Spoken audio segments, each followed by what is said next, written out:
the bottom of a bottle, or the bottle, whatever you want to say, or call it, it's the worst place you could ever be. I would only describe it as pure torture. It's basically when you reach a very low point, or the lowest point in your life, due to alcohol, obviously. And if you're struggling with alcohol, it really suggests a pursuit of happiness or relief from alcohol, which unfortunately doesn't happen. You're always looking for the next day to be better, but it makes things much worse. And you're always at the bottom of the bottle when you get past a certain point.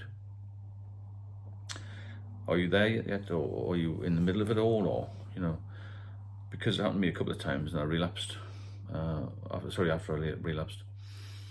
It's very quick to get to the bottom of the bottle, because the more I've done this in the last few months, the more people I've spoken to who've commented, and some very insightful, intelligent comments on there about people who've, virtually lost their lives. They've known people who've died, had sons, daughters, and other relatives die of alcohol issues.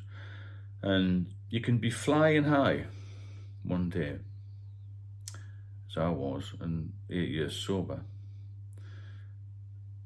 and that one drink will take you back immediately 8 years and beyond, in my opinion. When I first went to the doctors about the alcohol many years ago, I spoke to a female doctor who said a friend who was also a GP, had been a GP, was clean for 20 years, never had a drink. Went to a New Year's party, had a drink of champagne, one glass of champagne, and she died 6 months later. I spoke to a guy in here recently who'd been sober for 17 years. He took one drink at the local pub. 6 months later, he was in intensive care with pancreatitis. There are numerous people, thousands of people, even in the UK, who struggle every day with the dilemma, shall I just have one? Now, drinkers will find an excuse for a pint, a glass of wine, whatever they drink, any time of the day or night, no matter what the season. But I would warn, particularly this time of the year, because there isn't a lot else to do unless you plan it properly. Now, in the summer, you're out and about a little bit, maybe you've got family in this on you. When you get these, as they call it, dark nights coming in, and it's dark by 6:30, and you're walking past a pub and it looks all, busy, bit of chatter in there, nice log fire, looks very cosy, isn't it?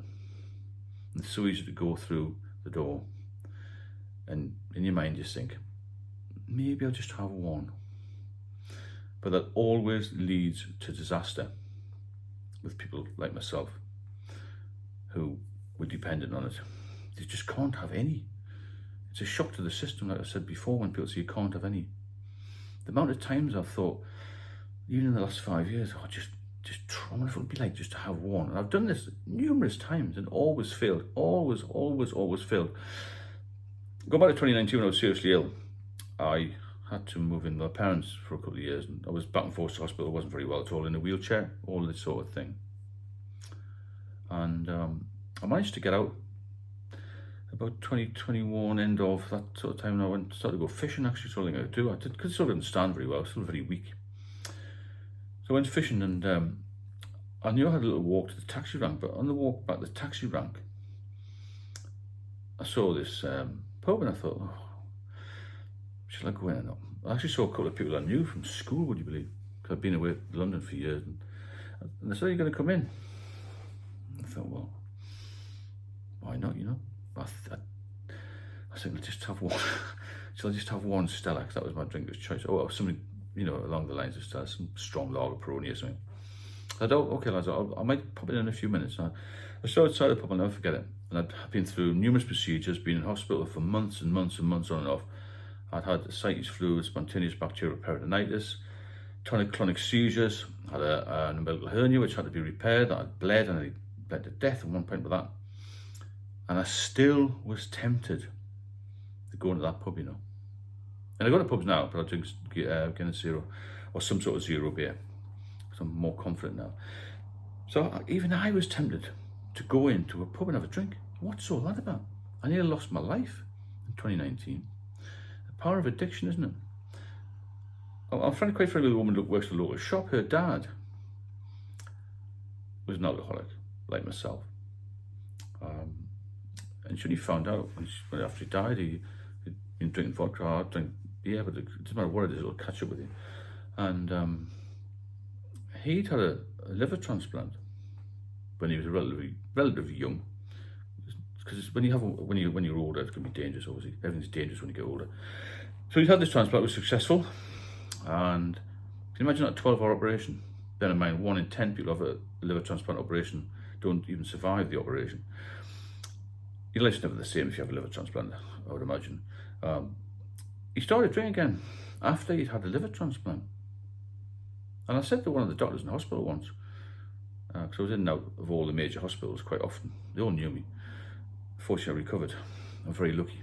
I had good doctors. And that's why this guy was a surgeon, actually, a liver transplant surgeon. He was a transplant surgeon, not just liver. And he said, you know, the number of people who come into these hospitals who have a transplant take months and months and months to recover, if they ever recover fully.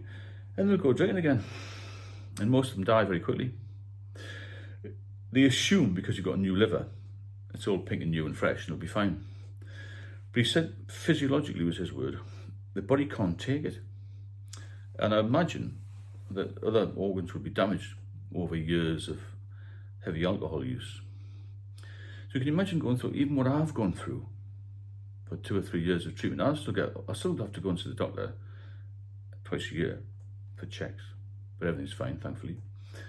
Going through a liver transplant, being in hospital for weeks and weeks and weeks, recovering to some degree of normality, and then drinking again. But it happens every single day. And I'm banging about this relapse thing, but I know that that will kill you. Because you cannot have one, and it's so tempting. I thought today, I've been on a little trip today, my partner had some work somewhere. I walked past this pub and I thought, I did go in and I had a Guinness Zero, but everyone was in there, it was nice and warm, and it was a bit of a miserable day, wasn't it? And I said, I wonder what it would be like to have one drink. But I'm confident now not to do that, because I like being reliable and consistent and all this sort of thing. But it's still there in your head. You've got to be so aware of it, you know. Never let it slip, because it's so easy. I'll go to the supermarket about an hour, and there's so many drinks on offer now, isn't there? And everything's open 24 hours. Well, not everything's open 24 hours, but you can get a drink 24 hours a day. Even the service stations are open 24 hours a day with alcohol served 24 hours a day. It's crazy, isn't it? How it's legalised and how it's socially acceptable. And it's too available and too easy to get into this habit. So watch what you're doing and beware of this relapse thing, because you do not want to be at the bottom of the bottle, because it's horrendous. You're never going to get out of it unless you're very, very brave, unless you get some help, unless you focus on being sober. And above all, when you get there, do not relapse. If you benefit from the channel, please subscribe, drop me a line if you want to have a bit of a comment or a bit of a chat about anything. I've also got an ebook out. I'll put the link in the description on here, and I'll see you all very soon.